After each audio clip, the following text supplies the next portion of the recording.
Некоторые люди говорят: нельзя убивать животных и есть их мясо, ведь они живые и милые. Говорят, а затем едят овощи и листья и не видят в этом ничего плохого.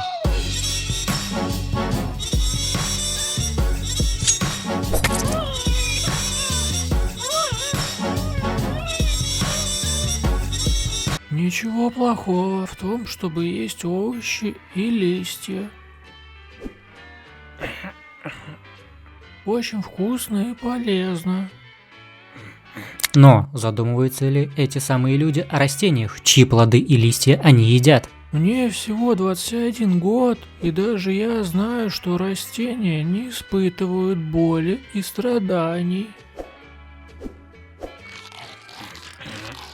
Доказано, что растения испытывают стресс. Чего?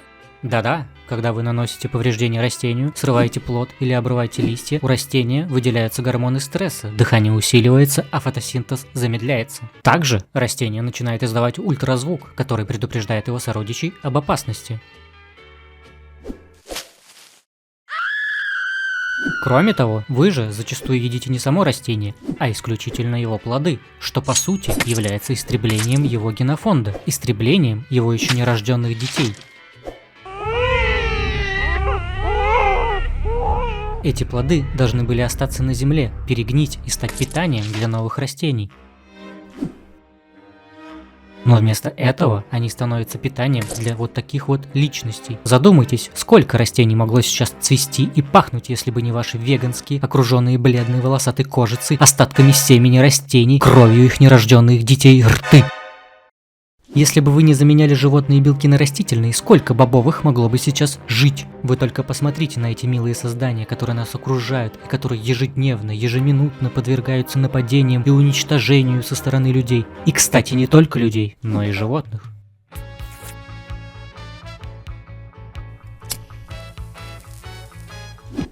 Почему вы вдруг решили, что животные, которые выращены на убой, важнее растений, также массово выращиваемых на убой, чья жизнь и смерть еще больше контролируется человеком?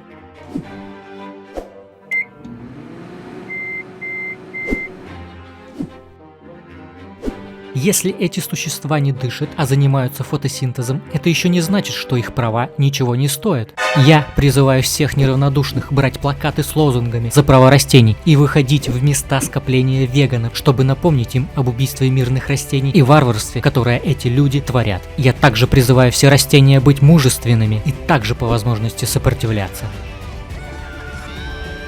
Растения, не оставайтесь в стороне. Если вы растете в теплицах или подозреваете, что вас растят на убой, не поддавайтесь. Впрысните в ваши плоды побольше горечи, в ваши листья побольше гнили, чтобы эти веганы подавились вашими нерожденными детьми. Будьте сильными и стойкими.